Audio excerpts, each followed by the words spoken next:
নির্বাচন সফল হয়।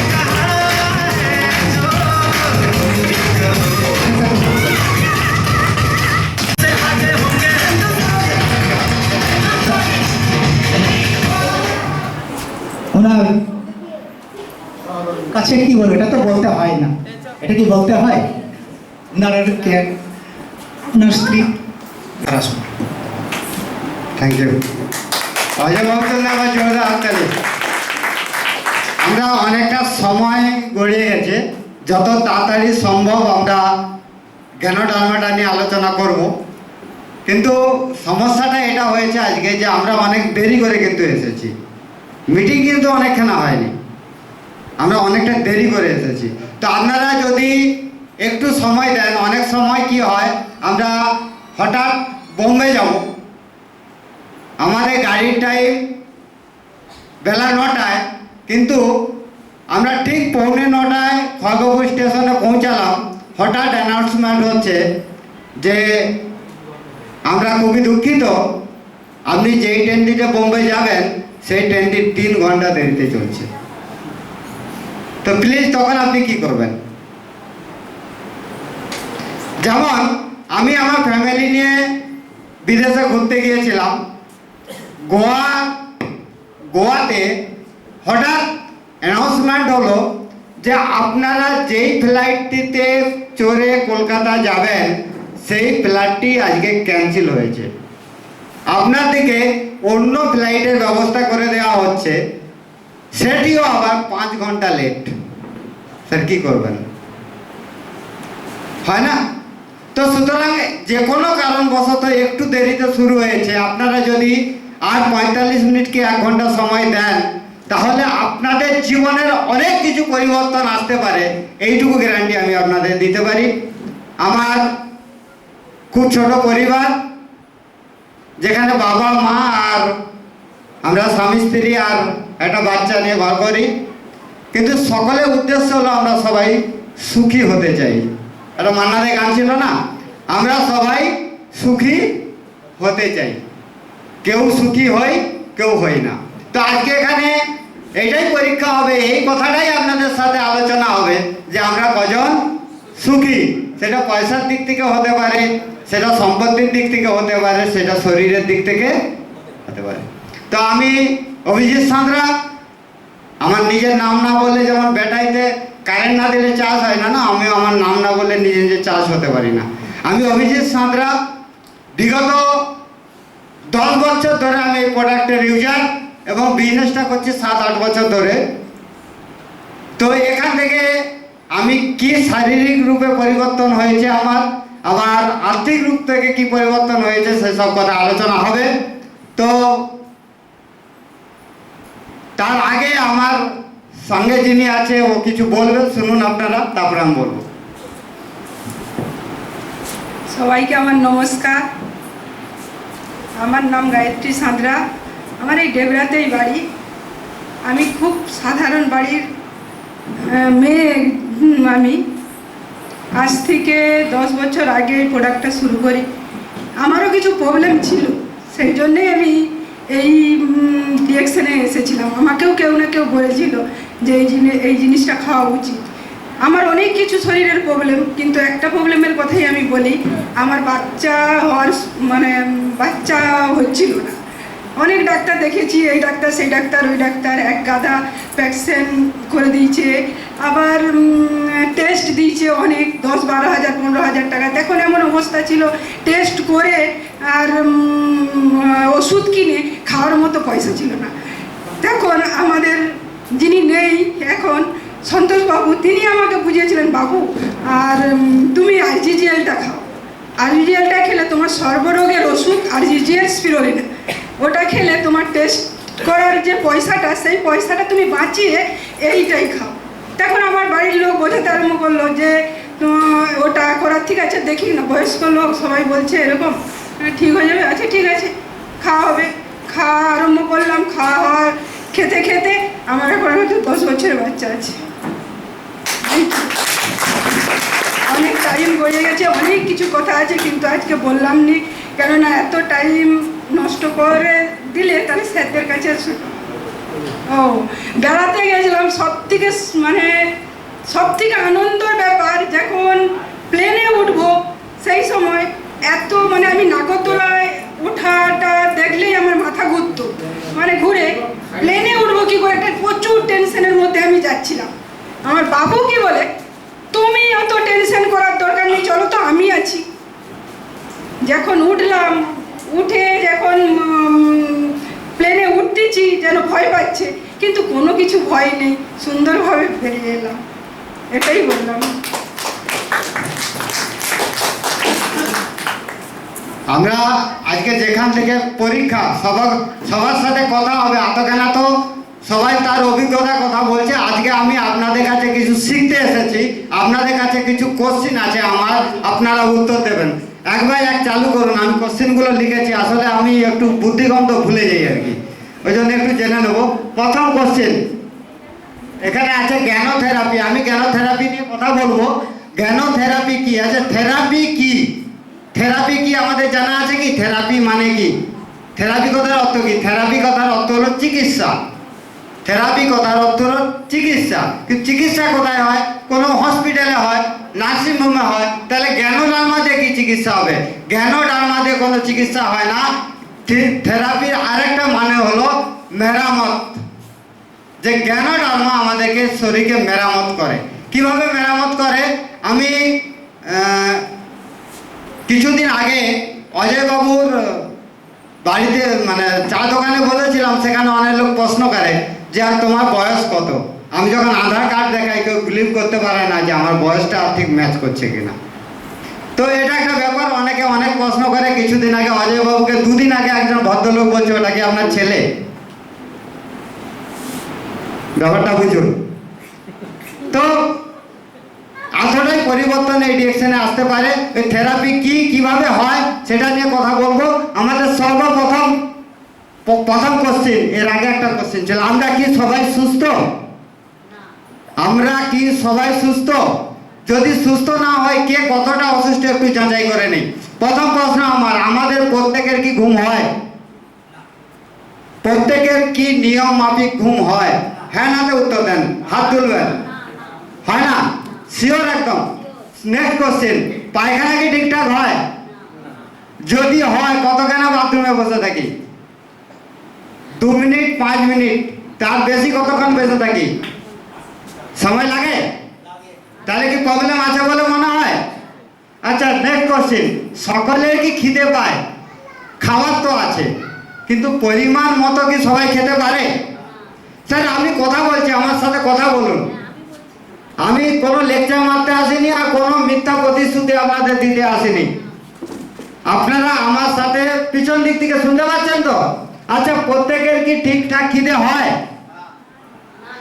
হয় না। নেক্সট কোশ্চেন, পরস্পরের মধ্যে যে সম্পর্ক রাখা উচিত, আমরা কি তা রাখতে পারি? হ্যাঁ, একটু জোরে বলুন, আমি কানে কম শুনি। পিছন দিক থেকে বলুন। পারি না। নেক্সট, প্রত্যেক মহিলা কি ঋতুচক্র ঠিক হয়? পিরিয়ড, প্রত্যেক মহিলার পিরিয়ড কি ঠিক হয়? হয়? টাইমে হয়? প্রত্যেক মহিলা হিমোগ্লোবিন ঠিক আছে, রক্ত ঠিকঠাক আছে বলে মনে হয়? হ্যাঁ, নেই। একটা কথা, কিছু লোককে দেখে আপনি একদম গণনার মতো বলে দিতে পারবেন যে আর শরীরের মধ্যে কি রোগ আছে। দেখবেন যারা খুব মোটা মোটা ধরনের চশমা লাগিয়ে রাখে, আপনি নিশ্চিত হয়ে যাবেন তার কফের প্রবলেম আছে এবং তার পায়খানা ঠিকঠাক হয় না, একদম নিশ্চিত এই জায়গাতে। আচ্ছা, নেক্সট কোশ্চেন, সকল মহিলার সন্তান ধারণের কি ক্ষমতা আছে? হ্যাঁ, যদি নেই তো তাহলে আগের মহিলা কি বলে গেলেন আপনারা শুনলেন? আমার ধর্ম পত্নী কি বলে গেল শুনলেন তো? শুনেছেন? আচ্ছা, নেক্সট কোশ্চেন, এই সকল সমস্যা নিয়ে আমরা যাই কোথায়? আগে ডাক্তারখানায় যাই। কোথায় যাই আমরা? হসপিটালে যাই, ডাক্তারখানায় যাই। আচ্ছা, এই সব হসপিটালে যাওয়ার পর আমার দিকে কি দেওয়া হয়? আগে ট্যাবলেট আর ক্যাপসুল। আচ্ছা, এই সব এত সব ওষুধ খাওয়ার পরে কি সমস্যার সমাধান হয়? হয়? মোটে হয় না। তাহলে যদি সমস্যার সমাধান না হয়, এটা কি ভাববার বিষয় নয়? আগে যিনি মেডিসিন আবিষ্কার করেছিলেন আজ থেকে 2500 বছর আগে, উনি বলেছেন food should be your medicine. উনি কিন্তু কোথাও বলেননি যে মেডিসিন অ্যাজ পার ফুড। খাদ্যকে মেডিসিনের মতো খাওয়া উচিত, কিন্তু আজকের টাইমে আমরা দেখতে পাচ্ছি কি না, লোক খাওয়ার ভুলে গেছে, মেডিসিন খেতে খেতে খাওয়ার টাইম নেই। আমাদের কাছে কিছুক্ষণ আগে বললেন তো লক্ষণ বাবু, শুনলেন তো এনাকে, এনার এক ঝুড়ি ওষুধ খেতে হতো এনাকে। এবারে বলুন, যদি যদি সেখানে সমস্যার সমাধান নেই, তাহলে আমাদের করণীয় কি, কি করা উচিত? কেউ যদি একটু যুক্তি দেন। কেউ আমরা যন্ত্রণার জন্য সুসাইড করি, আমরা এরকম শুনেছি। কেউ আমরা ট্রিটমেন্ট করাতে করাতে আমরা ঘটি বাটি সব বিক্রি করে ফেলি, তাও দেখেছি। আমার এক ক্লোজ ব্যক্তি আছেন আমার, যিনি বাঁকুড়ার এসপি হওয়ার পর রিটায়ার্ড হয়েছেন। ওনার স্ত্রীর ক্যান্সার হয়েছিল, 27 লক্ষ টাকা টাটা মেমোরিয়ালে খরচা করেছিল বোম্বেতে। তারপর বলেছিল 27 লক্ষ টাকা 6 মাসে খরচা করার পর বলে দিয়েছিল যে আপনার স্ত্রীর আর আয়ু 10 দিন, যদি বেঁচে থাকে এনাকে নিয়ে আসবেন, যদি বেঁচে না থাকে আনার দরকার নেই। তা বেঁচে না থাকলে নিয়ে গিয়ে কি করবে? সে ব্যক্তিকে আজ আমি এখানে রাখতে পারিনি, কিন্তু উনি যেই কেসের আয়ও ছিলেন, ওই কেসের বিশেষ কোর্ট আজকে বসেছেন, তাই জন্য উনি আজকে উপস্থিত নেই। উনি থাকলে আরো বিষয়টা উনি ভালো করে বলতেন। তো এই ধরনের ক্যান্সার পেশেন্ট গ্যানোডার্মা খেয়ে ঠিক হয়েছে।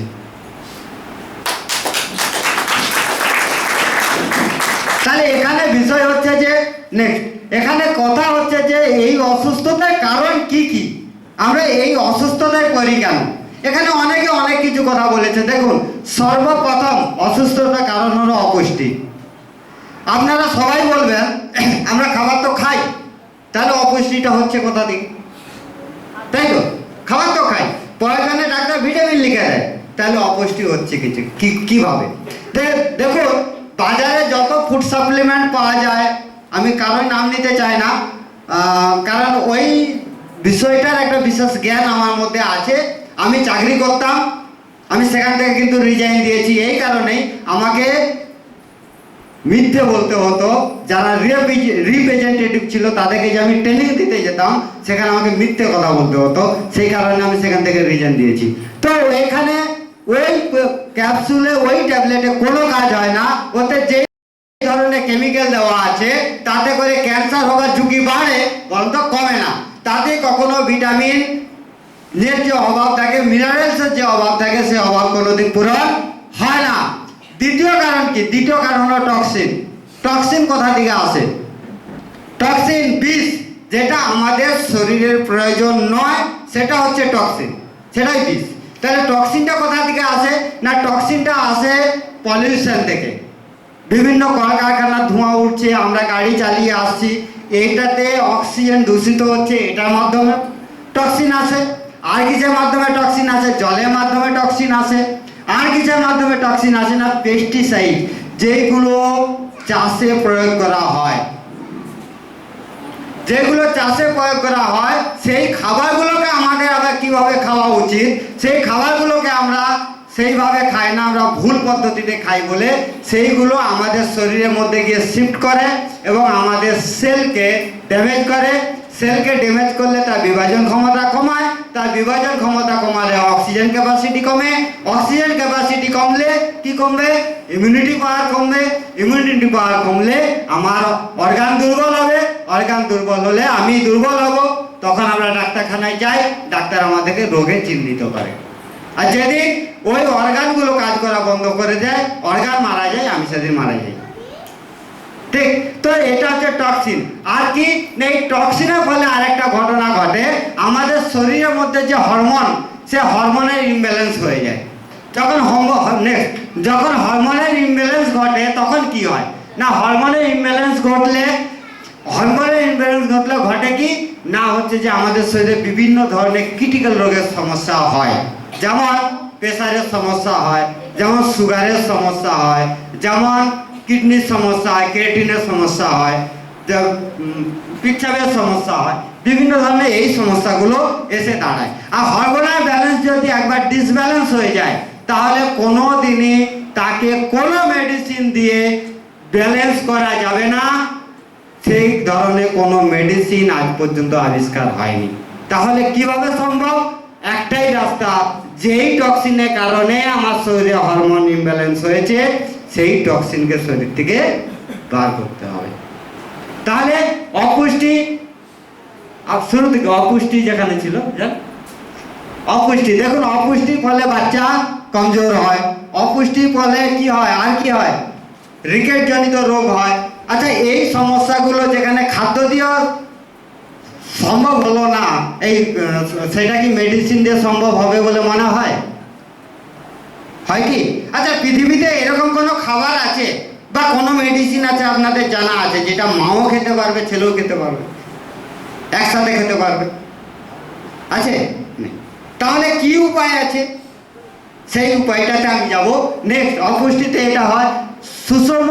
আমাদের অপুষ্টির কারণ হলো এটা, দেখুন, সুষম আহার, সাধারণ আহার, কুখাদ্য। আমরা কি খাই, দৈনন্দিন জীবনে আমরা কি খাই, কোন খাবারটা খাই, একটু নিজেদেরকে যাচাই করি। আমি জানি এখানে যারা বসে আছেন সবাই সুখাদ্যই খান। কুখাদ্য দেখুন, কুখাদ্যের লিস্টটা আগে দেখে নিই কি কি আছে। কুখাদ্যের মধ্যে আছে চকলেট, কুরকুরা, লেজ, কোল্ড ড্রিঙ্কস, ফুচকা, আর এইগুলোকে আমরা কিন্তু খুব আনন্দ করে খাই। এগুলো আমাদের শরীরে কোনো উপকার করে না, উল্টে ক্ষতি করে। যদি একবার ফুচকার গাড়ি বাড়ির সামনে দিয়ে যায়, বাবু 50 টাকা বিল না হওয়া পর্যন্ত ছাড়বো না দেখে, তাই না?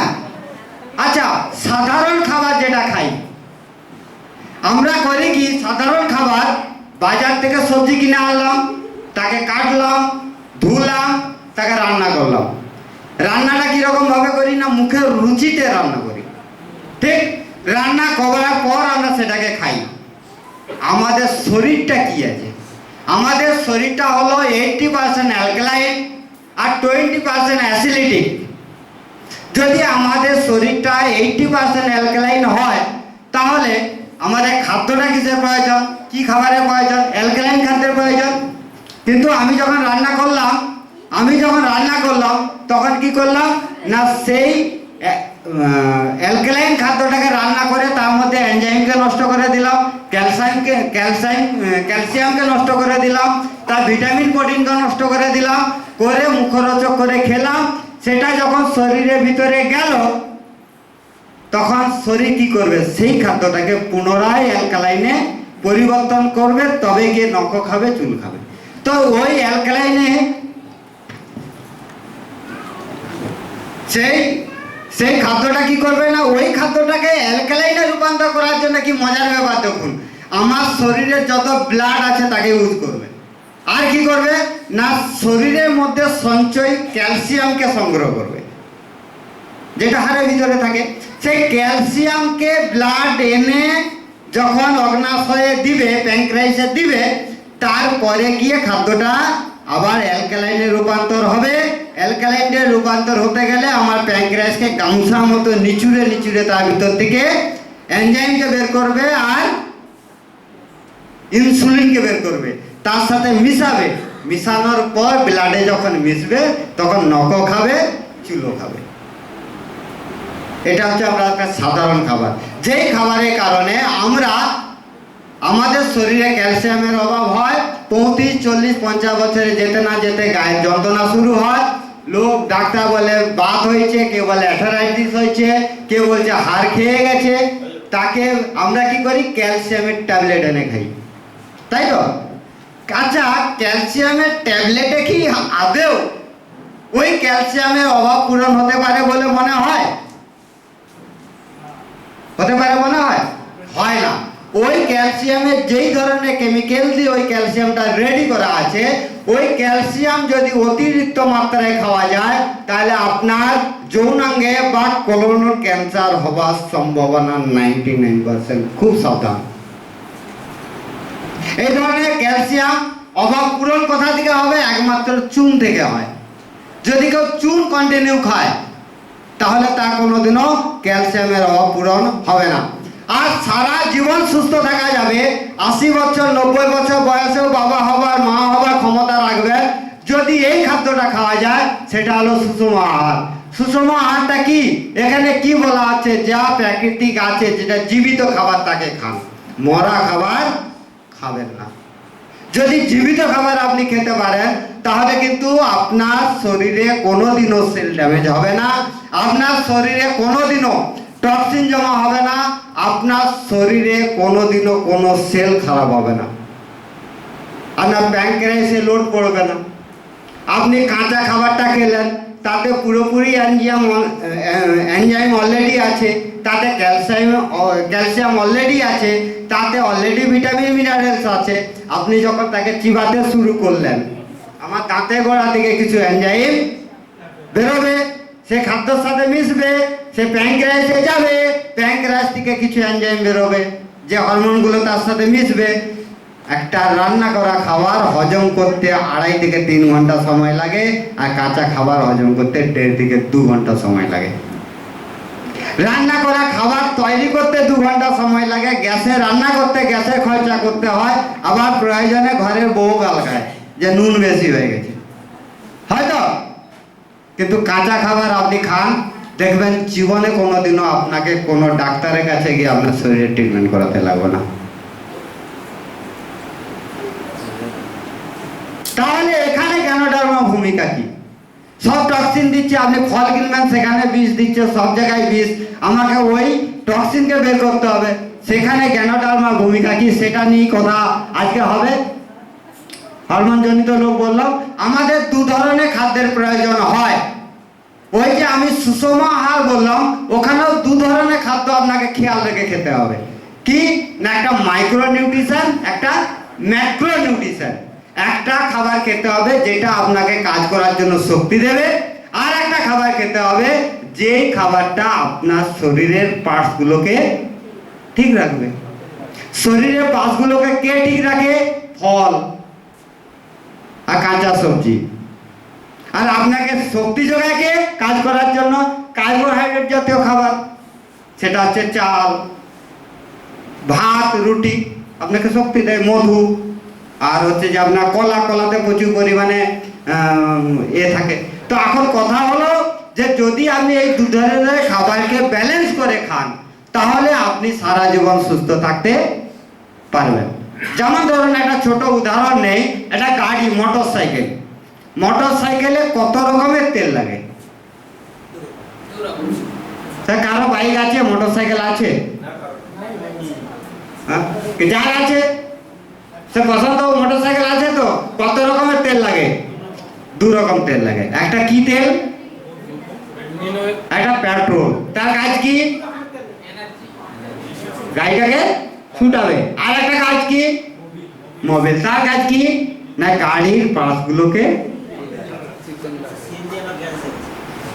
ঠিক। তো যদি আমরা মোবিল না দিয়ে শুধু পেট্রোল দিয়ে যাই, গাড়িটা কতদিন চলবে বলে মনে হয়? আচ্ছা, যদি পেট্রোলের বদলে আমি কেরোসিন তেল ঢালি তাহলে কিরকম চলবে মনে হয়? হ্যাঁ, চলবে না। তো যদি আমি, দেখুন আমরা কত বুদ্ধিমান না বোকা, একটু ভাবি। হ্যাঁ, ভালো লাগছে তো? আমার কথা বুঝা যাচ্ছে তো? যদি না হয় বলুন, বক করে দেবো। হ্যাঁ, তাহলে একবার নিজেদের জন্য তালি বাজাও। একটা পাখি ভোর 4টায় ঘুম থেকে উঠে আর সূর্য ডোবার সাথে সাথে তার বাসাতে চলে যায়।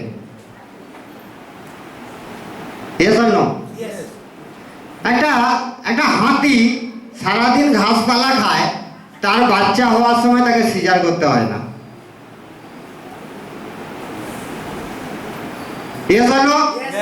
আচ্ছা, আমাকে একটা কথা বলুন, যদি একটা পাখি, আপনি যদি বনি পাখির দল দেখেন, টিয়া পাখির দল দেখেন, আপনি চড়ুই পাখির দল দেখেন, সেখানে দেখবেন যে যদি 10টা চড়ুই পাখি বসে থাকে একই রকম সাইজের থাকে। কিন্তু আমরা এখানে আজকে প্রায় 150 লোক বসে আছি, 150 লোকের মধ্যে সকলের সাইজ একরকম নয় কেন? This is my question. এটাই আমার মনে সব থেকে বড় প্রশ্ন। যদি আমায় ক্লিয়ার করে দেন আমি ধন্য মনে করবো নিজেকে। আগে সকলে বলার অধিকার আছে, বলুন, আমি কথা বলছি আপনাদের সাথে। সকলে আলাদা নয় কেন আর জানি না। সকলে আলাদা মানে রাত্রি অনেক রাত্রি করে খায় আর আমরা টাইম নিয়ে খাওয়ার টাইম ঠিক নেই, এটা বোঝা গেল। আচ্ছা বলুন, আচ্ছা বাঘের দাঁত আর নখ একরকম, হাতির তার আবার দাঁত নখ অন্যরকম। হাতির শক্তি বেশি না বাঘের শক্তি বেশি? আগে একটু ভেবে বলুন। হ্যাঁ, হাতির শক্তি বেশি। তাহলে হাতিরও মাংস খায় না? হাতি মাংস খায় কি? মাংস কে খায়? তা হাতিরও মাংস খায় না, তাহলে হাতির শক্তি বেশি কেন?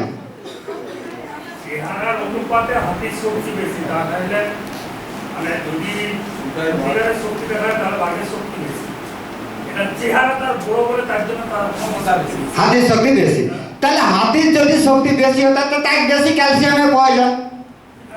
হ্যাঁ, তাহলে এলোপ্যাথি সরি মানে যে কোনো কোম্পানি বা ডাক্তার দেওয়ার যে কোনো লোকের তাহলে বেশি ক্যালসিয়ামের ওষুধ তো হাতিকে খাওয়ানো উচিত। তাকে তো কিছুই দেওয়া হয় না, তার একটা বাচ্চা হয় 50 কিলো ওজনের। সবজির মধ্যে পেয়ে যায় যে আগে যে হাসপাতালে খাদ্য থেকে ক্যালসিয়ামটা পায়। তালি বাজে দেন ওনার জন্য। তাহলে শাকের মধ্যে যদি বেশি শক্তি হয় তাহলে আমরা দিন রাত মাংস খাওয়ার জন্য পাগল হয়ে যাই কেন? সকাল 4:30টায় পাখি আমাদেরকে ঘুম থেকে তুলে, আমরা পাখির আওয়াজে ঘুম ভাঙে, ঠিক? আবার পাখি 6টার পরে খায় না, বাসায় চলে যায়। কিন্তু আমার বন্ধু বান্ধব যদি বাড়িতে আসে রাত 12টার সময় মদ মাংস খাওয়ার জন্য রেডি থাকি। Yes? এই কারণে আমরা অসুস্থ। যদি আমরা আমাদের সমস্যা আজকে কিছু তৈরি হয়েছে তার কারণ আমি, আর আজকে যদি আমি সুস্থ আছি তারও কারণ আমি, আর আমি যদি পৃথিবীতে 120 বছর বেঁচে থাকবো সুস্থতা নিয়ে তারও কারণ আমি। যদি খুব বড়সড় অ্যাক্সিডেন্ট না হয়ে যায় তাহলে এটা আপনি ভাববেন যে আমি যতদিন এই পৃথিবীতে বেঁচে থাকবো, আই ডোন্ট নো যে আমার বয়স কতদিন আমি বাঁচবো এটা আমি জানি না, কিন্তু যতদিন আমি বেঁচে থাকবো যেরকম আজকে দেখছেন আপনারা সব দিন এরকমই পাবেন যতদিন আমি পৃথিবীতে বেঁচে থাকবো। কারণটা এটাই, এখন আমি মাটির হাঁড়িতে ভাত খাই আর সন্ধ্যা 7টা পরে খাওয়ার আর খাই না। মাটির হাঁড়িতে রান্না হয় আমার বাড়িতে। একটু ভেবে দেখুন, মাটির হাঁড়ি যার দাম 50 টাকা, হ্যাঁ, লোকে হাসে, লোকে মাটির হাঁড়ি রান্না দেখে হাসে, আর লোক যখন যন্ত্রণায় হসপিটালে ছটফট করে তখন ডিএকশন খাওয়া লোকরা হাসে। কোন হাসিটা ভালো আপনি ভাবুন। একটা 10 বছরের ছেলে যাকে ভ্যাকসিন দিতে হয়নি, দেওয়া হয়নি, যে এলোপ্যাথি ওষুধ কি জিনিস জানে না, আর একটা 5-7 বছরের বাচ্চাকে গ্যাস দিতে হয় হসপিটালে গিয়ে, তাহলে ভাবুন জ্ঞানটা আমরা কি জিনিস। যেখানে ডাক্তার বলে দেয় তোমার এই রোগ শ্মশানে গিয়ে ভালো হবে, অজয় বাবুকে বলেছিলেন একজন ডাক্তার বাবু যে হাঁপানি রোগ শ্মশানে গিয়ে ভালো হবে, সেই লোক এখানে এসে বলে আমি ভালো হয়ে গেছি সামান্য চা খেয়ে। এরপরে জ্ঞানটা আমার বুঝানোর আছে কি? যদি রাধেশ্যাম বাবু বলে আমি পুটুল হয়ে গেছিলাম, এটা সিরিয়াস কথা। যখন নন্দীগ্রাম হসপিটালে উনি ভর্তি, ওনার মা কেঁদে কেঁদে আমাকে ফোন করছে যে বাবা রাধেশ্যাম আর বাঁচবে না, এর কোনো ট্রিটমেন্ট নেই, ডাক্তার বলে দিয়েছে কোনো রোগ ধরা যাচ্ছে না, তুমি কি আসতে পারবে বাবা একবার? আমি হসপিটালে গিয়েছি, নন্দীগ্রাম হসপিটালে গিয়ে আমি ওনার মাকে বলছি ডাক্তার তো বলে দিয়েছে মারা যাবে, ওইটাই মেনে নেন, এনাকে বাড়ি নিয়ে চলুন, এখানে রাখবেন না। আমি কেন বলেছিলাম সেটা ওখানে পরিস্থিতি দেখে বলেছিলাম। ওনার মা আমার কথা শুনেছিলেন, ওই দিনই বিকেলে ওনার ছুটি করা হয়, ওনাকে হসপিটাল থেকে বাড়িতে নিয়ে যাওয়া হয়। আমি ওনার বাড়িতে যাই, যাওয়ার পর ওনাকে আমি আরজিজের স্পিরুলিনা দিয়েছিলাম ঠিকই, কিন্তু কিছু প্রাকৃতিক ট্রিটমেন্ট আমি দিয়ে এসেছিলাম। আমি বলেছিলাম যে গোমূত্র খেতে প্রতিদিন 1 গ্লাস করে। কারণটা হলো অনেকে টিবি, ওনার টিউবারকুলোসিস হয়েছিল। টিউবারকুলোসিসের সব থেকে বড় ওষুধ হলো গোমূত্র, এর থেকে বড় ওষুধ পৃথিবীতে নেই। অবশ্য মনে রাখবেন, খেয়াল রাখবেন যে গরুটা ষাঁড়ের বাচ্চা, ইঞ্জেকশনের বাচ্চা না, কিন্তু তাহলে কাজ হবে না, দেশি হতে হবে। এই জিনিসটা মাথায় রাখবেন। তারপর উনি ওখান থেকে, যেখানে 3 মাস সময় লাগে একটা টিউবারকুলোসিস পেশেন্টকে রিপেয়ার করতে, মানে রিমুভ করতে, সেখানে 21 দিন পরে উনি বলেছিলেন যে আমি আজকে ভালো আছি। তো এখানে কথা এই জায়গাতে যে যদি আমরা প্রাকৃতিককে মেনে নিতে পারি, আমরা প্রাকৃতিক যেমনভাবে ন্যাচারালভাবে এসেছি, সেই ন্যাচারালভাবে যদি আমরা আমাদের জীবনযাপন করতে পারি, তাহলে আমরা সবাই সুস্থ থাকতে পারবো। অসুস্থতা কয়েকশো কারণ, যেমন টক্সিন, আর সব থেকে বড় কারণ হলো মেডিসিন। আপনার পায়খানা হচ্ছে না, আপনাকে এমন মেডিসিন দেবে, সে খেতে খেতে আপনি অভ্যস্ত হয়ে যাবেন, যে আবার দেখবেন মেডিসিন না খেলে পায়খানাই হচ্ছে না। কি কারণ, এগুলো কি? তো এই জিনিসগুলোকে যদি আমরা ঠিকঠাক রাখতে চাই, তাহলে জ্ঞানোডার্মা ভূমিকা কি, আমরা সেখানে যাব। জ্ঞানোডার্মা কি করতে পারে? জ্ঞানোডার্মা নিয়ে সবাই বলেছে, আমি বিশেষ কিছু বলবো না। এটা একটা অ্যালকালাইন ফুড, নট মেডিসিন। এটা একটা অ্যালকালাইন ফুড, এটা কোনো ওষুধ নয়। এটাকে যেমন করে খুশি খাওয়া যায়, যেমন ভাবে খুশি খাওয়া যায়, আপনি যেমন পয়সা থাকবে সেইভাবে খেতে পারবেন। যা আপনি যদি একটা মিষ্টি দোকানে যান, মিষ্টি দোকানে গিয়ে সেখানে বুঁদও থাকে, আবার রাজভোগও থাকে। যদি আপনার কাছে বুঁদা খাওয়ার পয়সা থাকে, তাহলে আপনি ডিএক্সএনের চা কিনে খাবেন। যদি আপনার কাছে জিলেবি খাওয়ার পয়সা থাকে, তাহলে এর সাথে আপনি একটা স্পিরুলিনা কিনে খাবেন। আর যদি আপনার কাছে রাজভোগ খাওয়ার পয়সা থাকে লক্ষণবাবুর মতো, তাহলে আপনি আরজিজের স্পিরুলিনা কিনে খাবেন।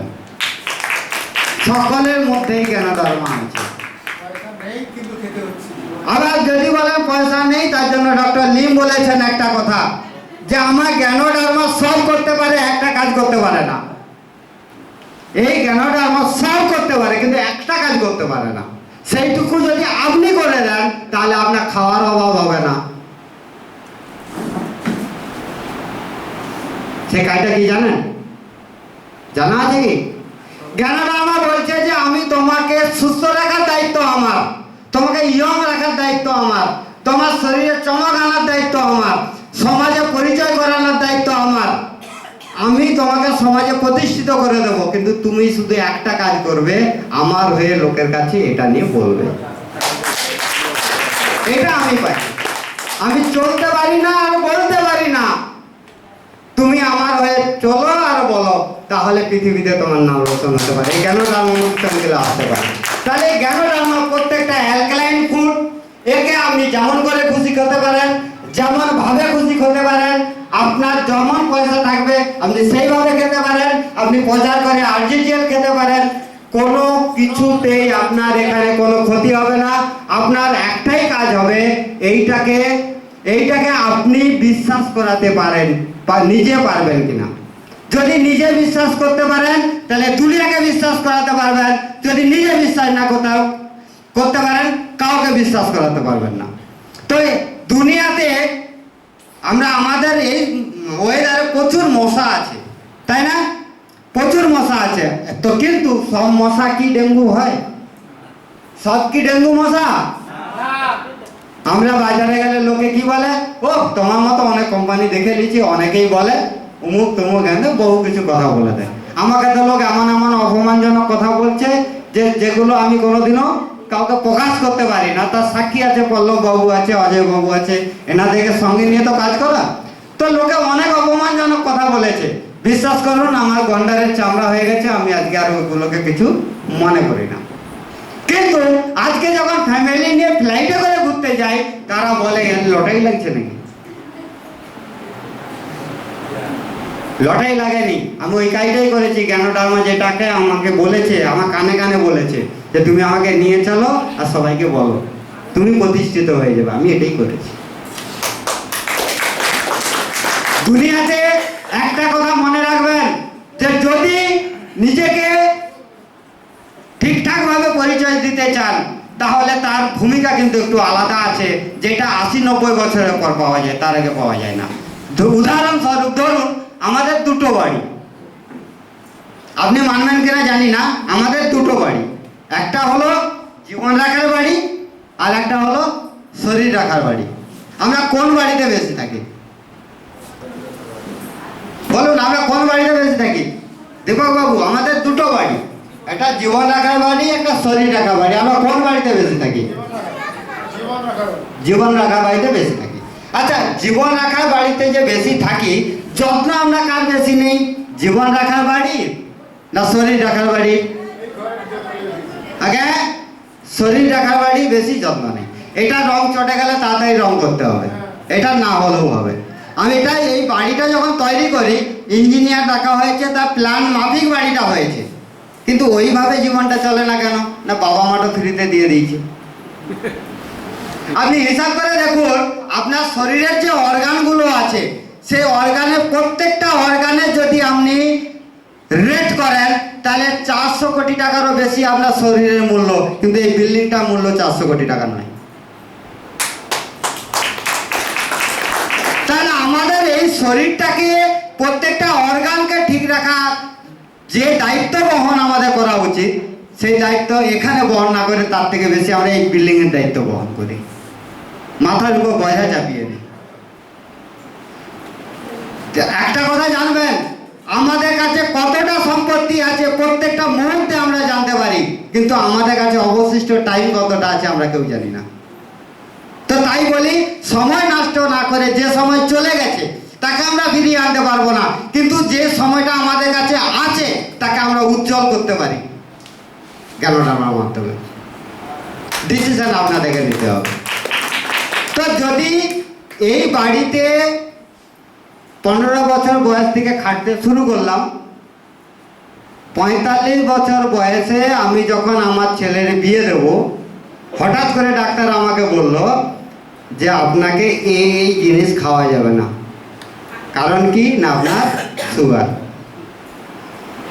আপনি ওই 50 কোটি টাকা কামানোর পর আনন্দ পাবেন বাবু? সেই আনন্দের কথা যেটা শুরু করেছিল, সেই আনন্দের কথাই আসছি। আনন্দ পাবেন? ধরুন আপনি একটা বিছানা করলেন, 2 লক্ষ টাকা বিছানাটার দাম, কিন্তু ডাক্তার বলল ওই বিছানায় আপনাকে শোয়া যাবে না। কজন? হ্যাঁ, স্পন্ডাইলাইসিস। আপনি আনন্দ পাবেন? হবে? তাহলে আমাকে বলুন, এই জীবনটাকে সুন্দর করতে গেলে কিসের প্রয়োজন? ভুল কোথায়? খাদ্যে ভুল। আর ভুল কোথায় না, কোথায় কোথায় মেডিসিন খাওয়া ভুল।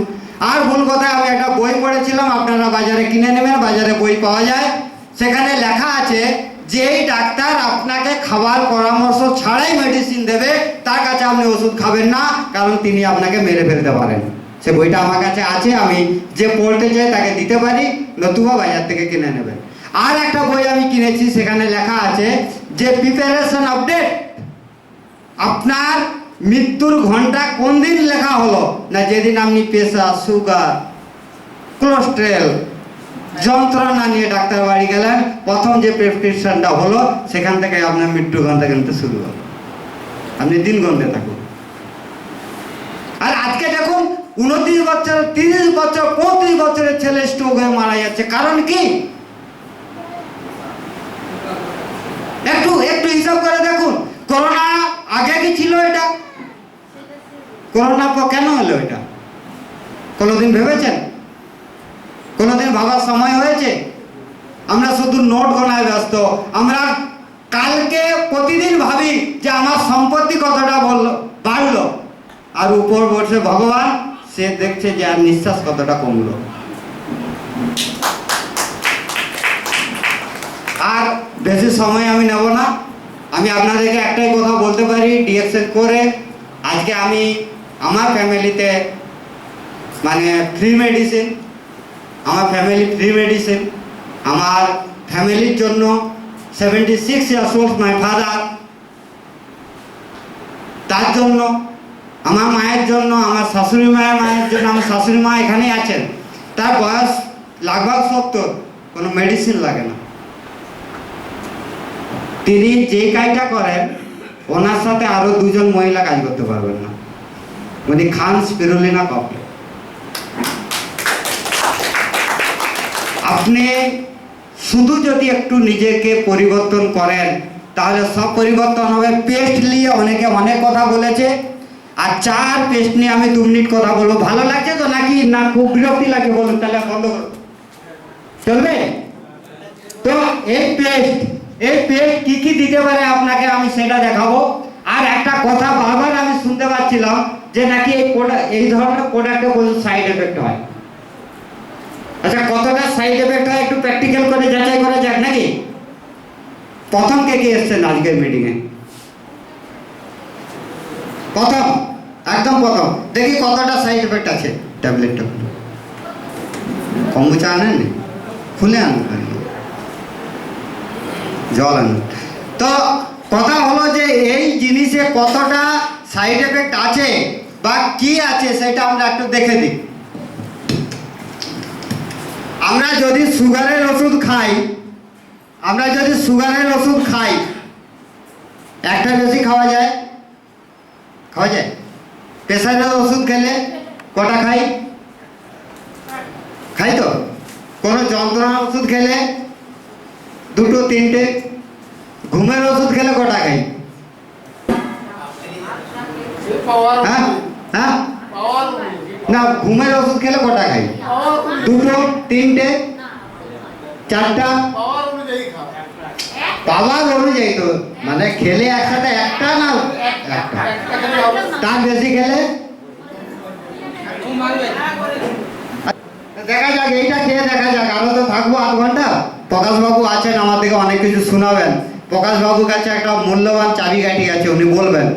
তো হ্যাঁ, না কিছু হয়ে গেলে দায়িত্ব কে নেবে?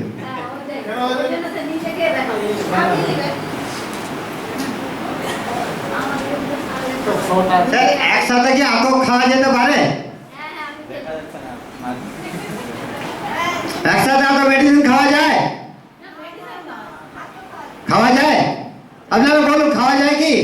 অনেকে স্পিরুলিনা খেতে খেতে বলে এত খাওয়া যায় কি? আমি দেখুন কতগুলো নিয়েছি, দেখুন।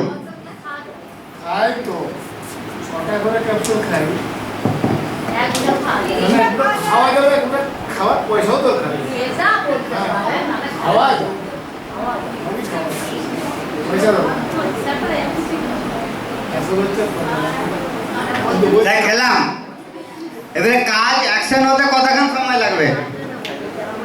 ঘুমানো ওষুধ খাওয়ার কতক্ষণ পরে অ্যাকশন হয়? 10-15 মিনিট। আমি এখনো বিকেল পর্যন্ত আছি, চিন্তা নেই। কিছু হয়ে গেলে আপনাদেরকে কেউ দোষ দেবে না, আমার স্ত্রী আছে, নিয়ে চলে যাবে, ঠিক আছে? আপনাদের টেনশন নেই। তো এই প্রোডাক্টে কোনো সাইড এফেক্ট নেই, আপনি নিশ্চিন্তে থাকুন।